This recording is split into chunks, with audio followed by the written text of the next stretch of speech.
Hello, it's Mark Chris from Memorial Sloan Kettering, reporting today on some very good news for patients with locally advanced lung cancers that have had complete resections and have a pathologic stage 1B, 2, and 3A.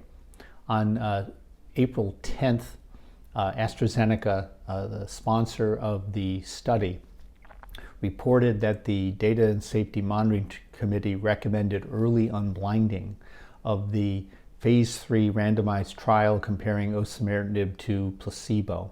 And the reason the board recommended that unblinding is because they saw unprecedented efficacy results. Even at this point, the benefit in disease-free survival was such that the trial needed to be unblinded and the trial reported. That's great news. And it affects the lives of thousands of patients every year in the United States that would have resectable tumors that harbor EGFR mutations. Many, many more worldwide. So that's great news. I'm one of those people that was not surprised at all by this result. Again, this result showed improvement in disease-free survival, and to me that is the absolute most critical thing in these types of trials. What we want to give our patients is a life free of cancer, either for as long as possible or hopefully permanently, that is cure.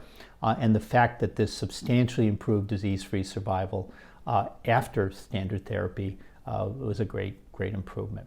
Are we surprised by these results? Well, not at all. We had good data in GIST tumors that giving a kinase inhibitor, imatinib, to those patients adjuvantly improved disease-free, and with 3 years of treatment, overall survival. We had a lot of individual case series, some from my institution and elsewhere, and some trials showing that gefitinib and erlotinib clearly improved disease-free survival. Meta-analysis proved the same thing. And again, it's to me no surprise because osimertinib is more effective than gefitinib and erlotinib in the stage 4 setting and also more tolerable. So that combination of greater effectiveness and tolerability would lead to clear improvements in the adjuvant setting. I remind everyone that in this trial, patients received standard therapy, chemotherapy, and that is cisplatin-based chemotherapy remains the standard of care for stages 1B, 2, and 3A lung cancers. All those patients deserve at least a consultation as to the role of systemic therapy there, and it's recommended in guidelines. The guidelines also recommend a consultation with a radiation oncologist for stage 3A disease to see if there's a role for postoperative radiotherapy.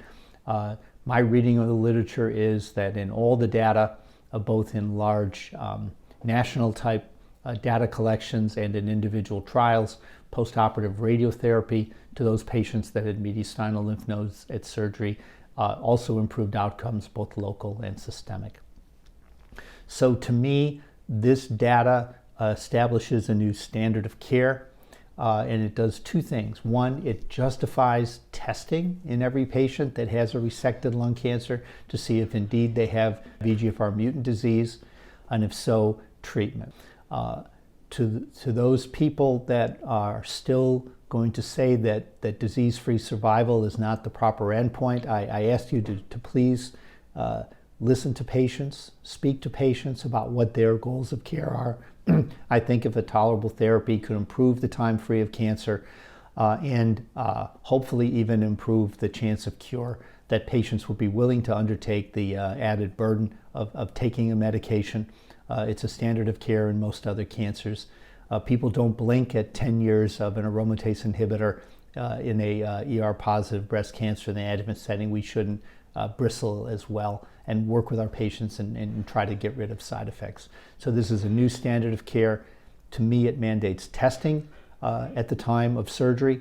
And for patients with EGFR mutant lung cancers, it suggests that treatment with osimertinib for at least 3 years is a new standard of care.